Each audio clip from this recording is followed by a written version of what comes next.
The gangster discovered that his brother sold him to the enemy, but he was already one step ahead. The amber liquid burned Thomas O'Malley's throat as he set the crystal tumbler down on the mahogany desk, the sound echoing through his office above the speakeasy. Outside, Chicago's December wind howled through the narrow alleyways of the South Side, rattling the frosted windows that overlooked his empire.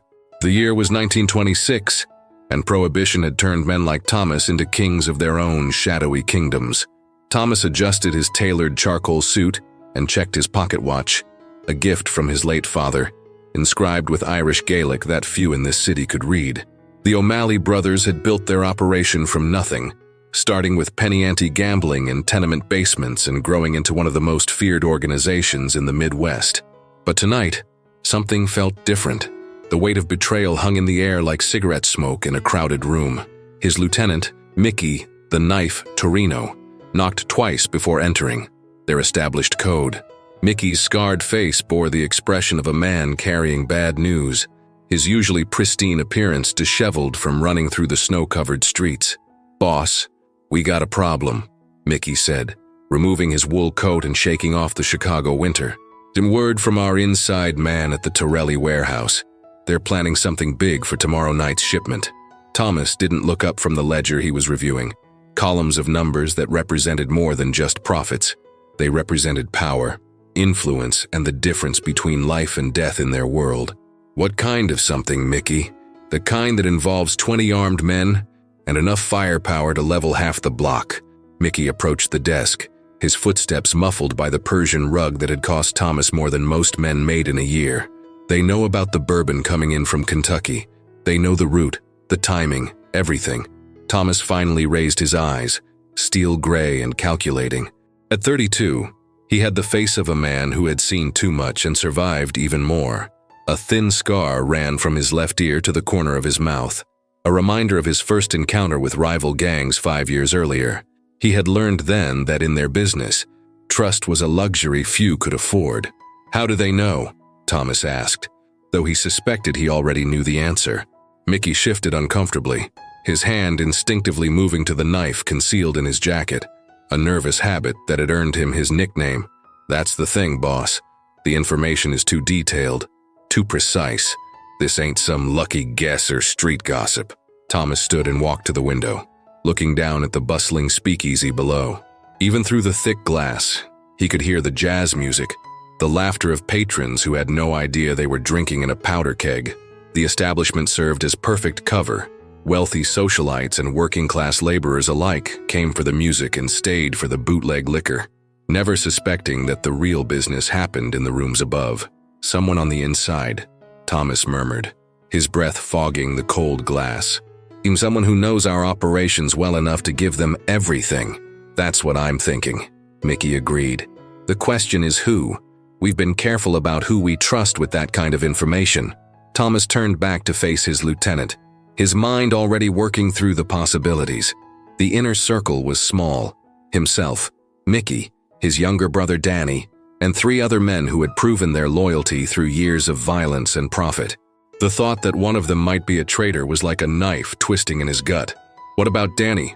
Thomas asked, though the words tasted bitter. "Where was he during the planning meeting yesterday?" Mickey's expression darkened. Danny O'Malley was 28, charming where his older brother was intimidating, quick with a smile and even quicker with a gun when necessary.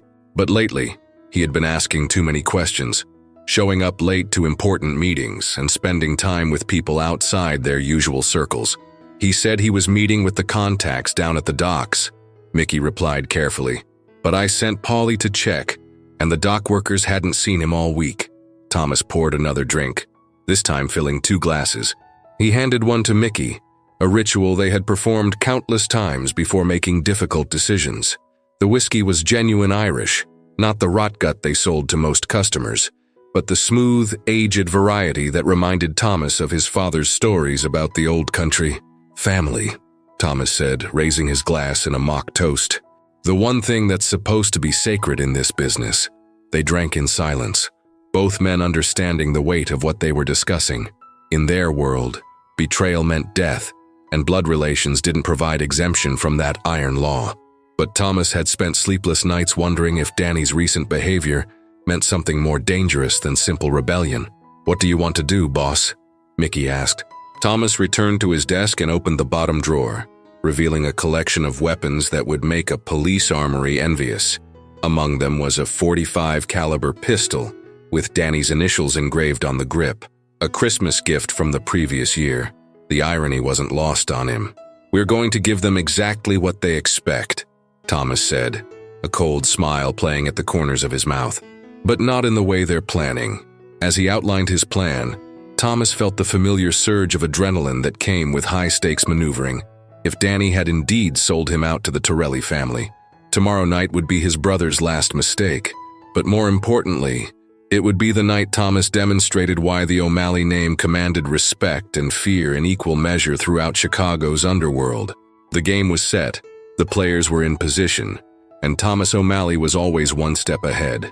Danny O'Malley sat in the back corner of Murphy's Diner, a greasy spoon that served as neutral ground for Chicago's various criminal enterprises. The coffee was terrible, the eggs were worse, but the location was perfect for conversations that couldn't happen in more respectable establishments. Across from him sat Vincent Torelli, eldest son of the family that had been waging war with the O'Malleys for the better part of 3 years. Vincent was everything Danny's brother wasn't: impulsive, emotional, and driven more by pride than profit. His expensive suit couldn't hide the fact that he was a man who solved problems with violence first and questions later. But that impulsiveness made him predictable, and predictable enemies were useful enemies. "You look nervous, Danny boy," Vincent said, cutting his steak with unnecessary aggression. "Having second thoughts about our arrangement?" Danny sipped his coffee, buying time while he studied Vincent's face for tells. The truth was, he had been having second thoughts for weeks, but not about betraying his brother. Those second thoughts were about whether Vincent Torelli was smart enough to pull off what Danny had in mind.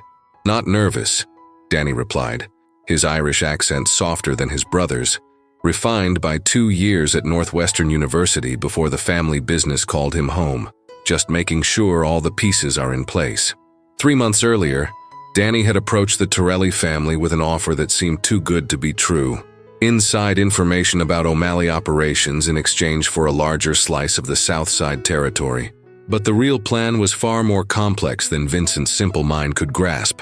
Danny had discovered that Vincent's younger brother, Marco, was skimming money from family operations. Small amounts at first, but growing bolder with each successful theft. More importantly, Marco was gambling away the stolen funds in underground poker games run by neutral parties. Danny had been quietly documenting Marco's activities, building a case that would destroy the Torelli family from within. "The shipment comes in tomorrow night," Danny said, leaning forward conspiratorially. 20 cases of the good stuff from our Kentucky contacts. Thomas is planning to move it through the warehouse district, probably around midnight." Vincent nodded eagerly, his dark eyes gleaming with the prospect of intercepting such valuable cargo. What he didn't know was that the shipment was a decoy, empty cases filled with sawdust and cheap grain alcohol. The real shipment had arrived 3 days earlier and was already distributed to O'Malley speakeasies throughout the city. "How many men will he have?" Vincent asked. 6, maybe 8, Danny lied smoothly. "Thomas is getting overconfident. He thinks nobody would dare hit an O'Malley shipment directly. In reality, Thomas would have 20 men waiting in ambush positions throughout the warehouse district." Danny had spent the morning providing his brother with detailed intelligence about Vincent's planned attack, including the number of men, their weapons, and their preferred entry routes. The Torelli soldiers walking into that trap would be outnumbered 3 to 1. "What about you?" Vincent pressed. "Where will you be when this goes down?" "With Thomas, playing the loyal brother," Danny said. "I can't disappear right before a major operation without raising suspicions, but I'll make sure he doesn't expect the attack from your direction." Vincent smiled, the predatory grin of a man who thought he held all the cards. Danny had spent months cultivating that confidence, feeding Vincent just enough accurate information to establish credibility, while slowly maneuvering him into an impossible position. The diner's bell chimed as another customer entered, and Danny instinctively scanned the newcomer, a habit ingrained by years in the family business. An elderly man in a worn coat, Probably a dock worker grabbing dinner before heading home to his family. Normal. Safe. There's something else, Danny said, pulling an envelope from his jacket pocket. Photographs of your brother Marco's gambling activities. Dates, times, amounts lost. I thought you might want to handle that situation before it becomes a bigger problem. Vincent's expression darkened as he examined the photographs. Marco caught in the act of placing large bets, losing money that belonged to the family business, celebrating wins with expensive champagne while his father scraped together funds to pay their soldiers. "Where did you get these?" Vincent demanded. "I have contacts throughout the city," Danny said simply. "You are the same contacts who told me Marco has been talking to federal agents." This last part was a complete fabrication, but Danny delivered it with the confidence of absolute truth. He had learned from watching his brother that the most effective lies were the ones that confirmed what people already suspected. Vincent's face flushed with anger and betrayal. Marco's gambling was bad enough, but cooperating with federal agents was a death sentence in their world. Danny watched as Vincent's limited intelligence processed the implications, seeing exactly the moment when family loyalty gave way to survival instinct. "That little bastard," Vincent muttered. "How long has this been going on?" "At least 6 months," Danny said. "Maybe longer. The agents have been patient, letting him dig himself deeper before asking for real information." Danny finished his coffee and stood to leave, satisfied that he had planted the necessary seeds. By tomorrow night, the Torelli family would be destroyed from multiple directions, their assault team wiped out by Thomas's ambush, their organization torn apart by Vincent's paranoid response to Marco's supposed betrayal, and their remaining assets seized by rivals moving into the power vacuum. "I'll be in touch after tomorrow," Danny said, dropping money on the table. "Assuming we both survive the evening." As he walked out into the Chicago evening, Danny allowed himself a small smile. Thomas had taught him well, always stay 3 moves ahead of your enemies, and never let them see the real game until it was too late. Tomorrow night, the Torelli family would learn why the O'Malley brothers had survived and thrived in a business where most men died young and violent deaths. The snow was falling heavier now, covering the city in a clean white blanket that would soon be stained with blood and betrayal. Danny turned up his collar and headed home, mentally rehearsing the performance he would give his brother, the loyal lieutenant reporting intelligence about enemy movements, never suspecting that his own brother was orchestrating the entire conflict. In the distance, a police siren wailed through the night, a sound as common as church bells in their neighborhood. Danny wondered if Vincent would live long enough to realize how completely he had been outmaneuvered, or if Thomas would figure out that his younger brother had been playing a deeper game all along. Either way, tomorrow night would reshape Chicago's criminal landscape forever. Thomas O'Malley stood in the abandoned warehouse, his breath visible in the frigid December air, as he surveyed the kill zone his men had prepared. Wooden crates had been strategically positioned to provide cover while channeling any attackers into predetermined fields of fire. His soldiers, dressed in dark wool coats and armed with Thompson submachine guns, had taken positions in the shadows, ghosts waiting to spring their trap. Mickey approached from the eastern entrance, his footsteps echoing off the concrete floor. "Everything's set, boss. Torelli's boys should be walking into this in about 2 hours." Thomas checked his pocket watch. 10:15 p.m. According to the intelligence Danny had provided, Vincent would attack at midnight with a force of 15 men, expecting to find a lightly defended convoy of valuable whiskey. Instead, they would find 20 of Chicago's most ruthless killers waiting in perfect ambush positions. "What about our backup plan?" Thomas asked, referring to the secondary operation he had set in motion. "Already in progress," Mickey confirmed. "While Vincent's busy getting himself killed here, our boys are hitting 3 Torelli warehouses on the north side. By dawn, they won't have enough inventory left to supply a corner speakeasy." Thomas nodded approvingly. In their business, victory meant more than just winning individual battles. It meant destroying your enemy's ability to fight back. Tonight would effectively end the Torelli family as a major power in Chicago's underworld. But something still bothered him about the entire situation. Danny's intelligence had been too perfect, too detailed. His younger brother had always been clever, but this level of insight into enemy operations suggested connections that went beyond normal reconnaissance. "Mickey," Thomas said carefully, When Danny brought us this information, did he mention how he obtained it? Mickey's scarred face showed concern. Said he had contacts in the Torelli organization. Didn't press for details. You know how these things work. Thomas did know. In their world, sources were protected assets, and smart operators never revealed their methods. But family members usually shared more information with each other, especially when planning operations this significant. A sound from outside interrupted his thoughts. The rumble of multiple car engines approaching from the south. Thomas signaled to his men, who immediately took their final positions. The trap was about to spring. Through a grimy window, Thomas watched as 4 black sedans pulled up to the warehouse loading dock. Men in dark coats emerged, their movements coordinated and professional. Vincent Torelli stepped out of the lead car, a Thompson submachine gun cradled in his arms like a beloved child. "Right on time," Mickey whispered from his position behind a stack of wooden pallets. But as Thomas studied the approaching force, he noticed something unexpected. Instead of the 15 men Danny had predicted, he counted only 8, and their formation was defensive rather than aggressive. They moved like soldiers expecting an ambush, not like attackers planning a raid. "Something's wrong," Thomas muttered, raising his hand to signal his men to hold their positions. Vincent's voice carried clearly through the cold air as he addressed his soldiers. "Remember, we're not here for the shipment. We're here for answers." Thomas felt a chill that had nothing to do with the December weather. This wasn't the operation Danny had described. Either his intelligence was wrong, or something much more complex was happening. Meanwhile, 3 miles away in Vincent Torelli's private office, Danny O'Malley was putting the final phase of his plan into motion. The real Vincent Torelli lay unconscious in the office safe room, drugged with chloral hydrate and tied securely to a chair.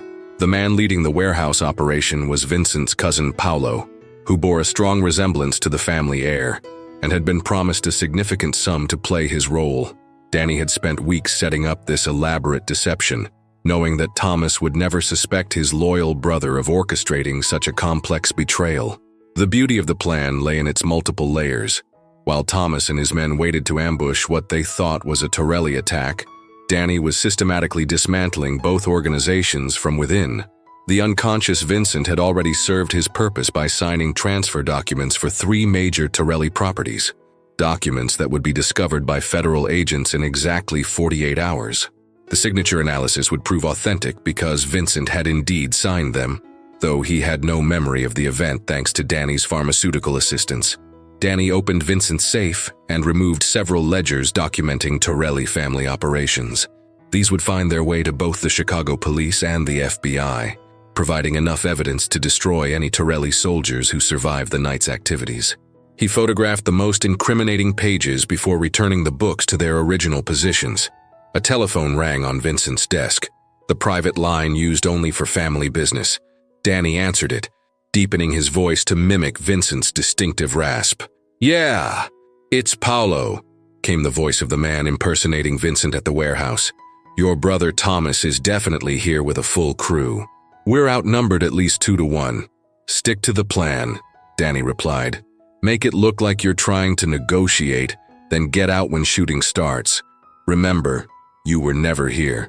Danny hung up and checked his watch.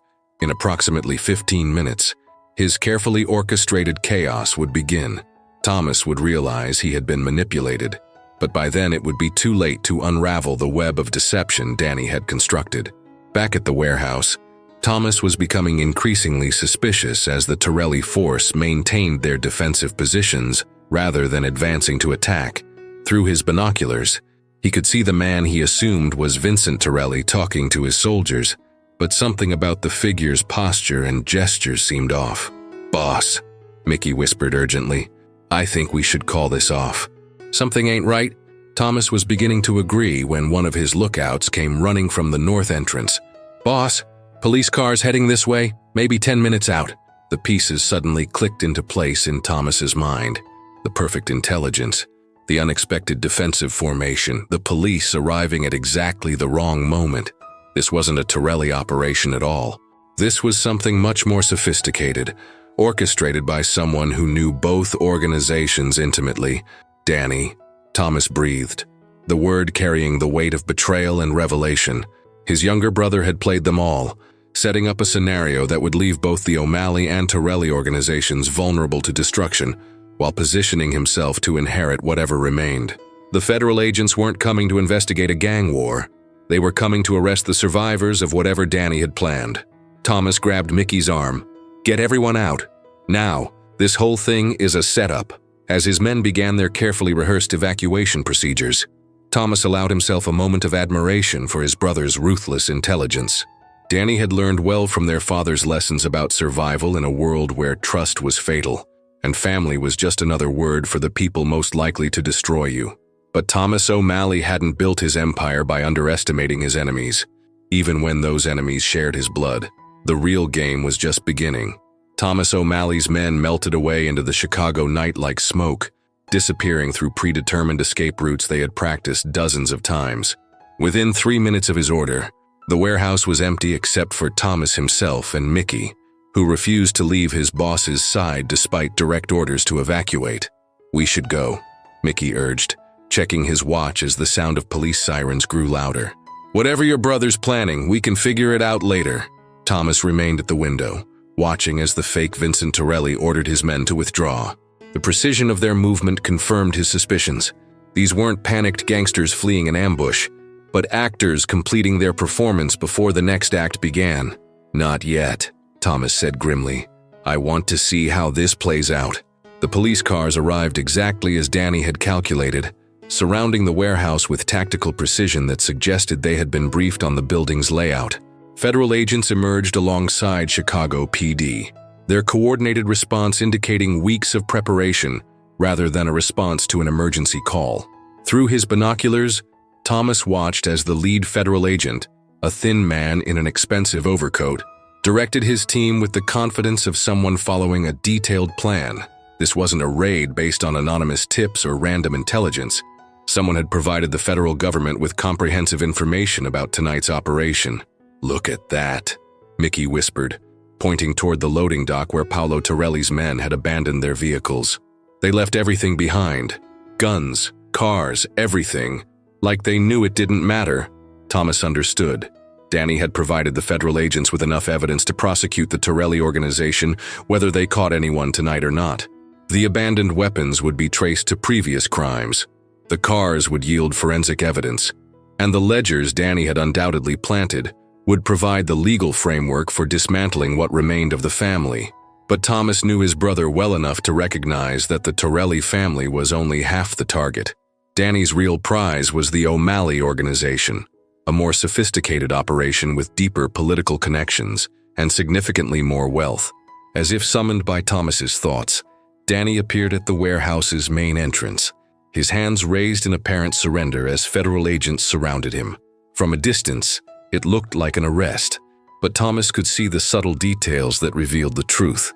Danny's relaxed posture, the respectful way the agents handled him, the brief conversation before they escorted him to an unmarked car.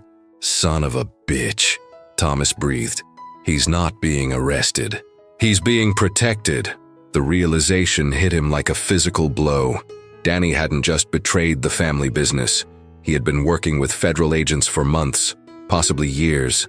Every piece of intelligence he had provided, every strategic decision he had influenced, every operation he had helped plan, had been designed to build a case against the O'Malley organization while positioning himself as a valuable government asset. Mickey grabbed Thomas's arm. "Boss, we need to move, now." But Thomas was already calculating the full scope of his brother's betrayal. Danny knew the location of every safe house, every weapons cache, every financial account the O'Malley organization controlled. He had access to enough information to destroy not just Thomas, but every soldier, every ally, every contact who had ever done business with their family. "The books," Thomas said suddenly. "Danny knows where we keep all the financial records." They both understood the implications. Their legitimate businesses, the ones that provided legal cover for their criminal operations, would be exposed as fronts. Their political contacts would be revealed as corrupt officials. Their law enforcement assets would be arrested alongside them. Thomas made a decision that went against every instinct he had developed in 15 years of criminal enterprise. Instead of running, instead of trying to salvage what he could from the wreckage of his organization, He chose to confront the betrayal directly. "Mickey, get word to our contacts in City Hall. Tell them to destroy any documents connecting them to our operations. Then liquidate the emergency accounts and get our people out of the city." "What about you?" Mickey asked, though his tone suggested he already knew the answer. "I'm going to have a conversation with my brother." 20 minutes later, Thomas sat in the back of a stolen sedan outside the federal building where Danny was undoubtedly being debriefed by his handlers. The building was a fortress of limestone and steel, its windows glowing with the warm light of bureaucrats working through the night to process the intelligence Danny was providing. Thomas had considered various approaches: violence, blackmail, negotiation, but ultimately decided on the directness that had always been his greatest strength. He walked through the federal building's front entrance at 2:30 a.m., his hands empty and his intentions clear. The desk sergeant looked up in surprise as Thomas approached, recognizing him from the wanted posters that had been circulating for the past 6 months. "Thomas O'Malley," Thomas announced calmly. "I'd like to speak with whoever's in charge of my brother's case." Within 5 minutes, he was sitting across from Special Agent Harrison Wells, a career federal prosecutor who had spent the last 3 years building cases against Chicago's organized crime families. Wells was younger than Thomas had expected, probably in his early 30s, with the intense focus of a man who had made taking down criminals his life's work. "Mr. O'Malley," Wells said, settling into his chair with obvious satisfaction. "I have to admit, this isn't how I expected tonight to end." "Where's my brother?" Thomas asked directly. "Safe," Wells replied. "And cooperative. Much more cooperative than I expected from someone in your line of work." Thomas studied the federal agent's face, looking for tells that might reveal the true nature of Danny's arrangement. "How long has he been working for you?" Wells smiled, the expression of a poker player revealing a winning hand. 14 months. He approached us initially, offering information about Torelli operations in exchange for immunity. But as our relationship developed, he became much more ambitious in his cooperation. 14 months. Thomas calculated backward, remembering key decisions and operations from that period. Danny had been present for all of them, contributing intelligence and strategic advice that Thomas had valued. Now he understood that every suggestion had been designed to advance the federal case against their organization. "What does he get out of this?" Thomas asked. "Complete immunity from prosecution, witness protection, and a substantial financial settlement," Wells explained. "Your brother is a very wealthy man as of tonight." Thomas felt a cold rage building in his chest, not at the betrayal itself, but at its thoroughness. Danny hadn't just sold out the family business. He had systematically destroyed everything their father had built while enriching himself in the process. "I want to see him," Thomas said. Wells considered the request. "And that's not typically how these arrangements work." "Make an exception." Something in Thomas's voice, perhaps the absence of anger, the quiet certainty of a man who had accepted his fate, convinced Wells to grant the unusual request. 10 minutes later, Thomas sat in a sterile interview room waiting for his brother to arrive. When Danny entered, he looked exactly like the successful businessman he had always claimed he would become. His suit was expensive but conservative, his demeanor confident but not arrogant. He could have been a banker or lawyer rather than a criminal who had just destroyed his own family. "Hello, Thomas," Danny said, taking the seat across from him. "Hello, brother." They sat in silence for a long moment. Two men who had shared everything from childhood poverty to adult power, now separated by choices that could never be undone. "Why?" Thomas asked finally. Danny's answer would determine whether Thomas spent his remaining free hours planning revenge or making peace with the end of everything he had built. Danny O'Malley looked across the sterile table at his older brother, seeing not the feared crime boss who ruled Chicago's underworld, but the boy who had protected him from neighborhood bullies and taught him to fight with his fists before he learned to fight with his mind. The weight of their shared history sat between them like a third presence in the room. "You want the truth?" Danny asked, his voice carrying none of the deference that had characterized their relationship for the past 15 years. "I've always wanted the truth from you," Thomas replied. "That was the problem." Danny leaned back in his chair, suddenly looking older than his 28 years. "Do you remember what Dad used to say about the business? That it was a dead end disguised as a throne?" Thomas did remember. Patrick O'Malley had built a small gambling operation in the 1890s, only to watch it consume his health, his marriage, and eventually his life. He had died at 45, killed by a rival's bullet while Thomas was still learning to shave. The last words he spoke to his sons were a warning about the cost of power built on violence and fear. "Dad also said that family was the only thing that mattered," Thomas countered. "He was wrong about that too," Danny said flatly. "Family is what gets you killed in this business. Look at the Torelli brothers. Vincent's paranoia about Marco led him to make mistakes that destroyed their organization. Look at the Capone family in New York. Blood relatives selling each other out for territory and respect." Danny pulled out a photograph and placed it on the table between them. It showed a modest house in suburban Milwaukee, complete with a white picket fence and a small garden. A woman in her 30s stood on the front porch, holding the hand of a young boy who couldn't have been more than 5 years old. "Her name is Margaret," Danny said quietly. "The boy is Jimmy. They think I'm a traveling salesman named Daniel Murphy who visits them whenever business permits." Thomas stared at the photograph, understanding flooding through him like cold water. His brother hadn't just betrayed the organization. He had built an entire alternate life, complete with the family and respectability that their world could never provide. "How long?" Thomas asked. 3 years, Danny admitted. "I met her at a church social in Milwaukee. She was a widow. Her husband died in the war. Jimmy was 2 years old and needed a father figure."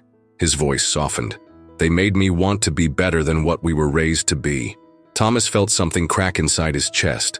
Not anger, but a profound sadness for opportunities that could never be reclaimed. "So you decided to destroy everything Dad built." "I decided to save myself," Danny corrected, "and to give my son a chance at a life that doesn't end in prison or a grave before his 40th birthday." The silence stretched between them until Thomas spoke again. "The federal agents. When did they approach you?" Danny's expression hardened. "I approached them after the South Side massacre last year, when we killed those 3 Torelli soldiers in broad daylight. I saw the newspaper photographs of their families at the funeral. Wives, children, parents. I realized that someday, someone would be taking pictures of Margaret and Jimmy at my funeral." Thomas remembered that operation. It had been necessary, strategic, and professionally executed. 3 enemies eliminated with minimal risk to O'Malley personnel. He had never considered the human cost beyond their own organization. "The federal case," Thomas said. "How strong is it?" "Strong enough to put you away for life," Danny replied without hesitation. "I provided them with financial records, witness testimony, and physical evidence linking the organization to 17 major crimes over the past 2 years. But," the pause hung in the air like a loaded gun. "But," Thomas prompted, "but most of that evidence disappeared from federal custody about 6 hours ago," Danny said, his voice barely above a whisper. "And computer files corrupted, physical evidence misplaced, witness statements mysteriously incomplete." Thomas studied his brother's face, looking for the deception he had missed for 14 months. "You're still playing both sides." "I'm playing the only side that matters, my family's future," Danny corrected. "The federal agents think they have a cooperative witness who will testify against the O'Malley organization. What they actually have is a man who has been systematically feeding them false information while documenting their investigative methods and legal strategies." Danny reached into his jacket and produced a thick manila envelope. "Everything the FBI knows about our operations, their planned prosecutorial strategy, and the names of every law enforcement official involved in their investigation. Consider it my resignation gift." Thomas opened the envelope, scanning documents that revealed the full scope of the federal investigation. Danny had indeed been cooperating with law enforcement, but the information he had provided was carefully crafted to mislead rather than incriminate. Financial records had been altered, witness statements contained subtle inaccuracies, and physical evidence had been contaminated in ways that would make it inadmissible in court. "The Torelli operation," Thomas said, beginning to understand the true complexity of his brother's plan, "was designed to eliminate our primary competition while simultaneously discrediting the federal case against us," Danny confirmed. "Vincent Torelli is currently in federal custody facing charges based on evidence I provided. His organization is finished, their territory is available for acquisition, and the FBI believes they scored a major victory against organized crime in Chicago." Thomas looked up from the documents. What about Margaret and Jimmy? They think Daniel Murphy died in a car accident last week, Danny said, his voice heavy with loss. They attended the funeral, mourned appropriately, and moved on with their lives. Margaret received a substantial life insurance settlement that will provide for Jimmy's education and their future. The sacrifice was staggering. Danny had given up the only thing that mattered to him in order to protect both his criminal family and his chosen family. He had orchestrated his own death in one world to ensure his survival in another. So what happens now? Thomas asked. Danny stood and walked to the small window that overlooked downtown Chicago. Dawn was breaking over the city, painting the sky in shades of gray and gold that reminded Thomas of their childhood mornings when they would watch the sunrise from their tenement fire escape. Now you rebuild, Danny said. The Torelli territory is yours for the taking. The federal investigation is compromised beyond repair. Your organization is stronger than it's ever been, and your primary enemy has been eliminated. And I disappear. New identity, new city, new life. The federal agents think I'm in witness protection, but I'll be long gone before they realize their star witness has vanished. Thomas joined his brother at the window, both men looking out at the empire they had built and defended together. In the distance, smoke rose from the warehouse district where their carefully orchestrated deception had played out hours earlier. I could have you killed, Thomas said quietly. But even now, even after everything, I have people who could reach you. I know, Danny replied, but you won't. Why not? Danny turned to face his older brother, and for a moment, Thomas saw the boy he had protected and mentored throughout their violent rise to power. Because you understand sacrifice. You've given up everything, love, family, peace of mind, to build something that will outlast both of us. I've done the same thing, just in the opposite direction. Thomas extended his hand, and Danny took it. The handshake lasted longer than necessary, a final acknowledgement of shared history and mutual respect that transcended the betrayal and deception of the past 14 months. Take care of yourself, little brother, Thomas said. Take care of the business, Tommy, Danny replied, using the childhood nickname he hadn't spoken in years. As Danny walked toward the door, Thomas called after him. What was his name? Your son? Danny paused without turning around. James Patrick Murphy. After Dad.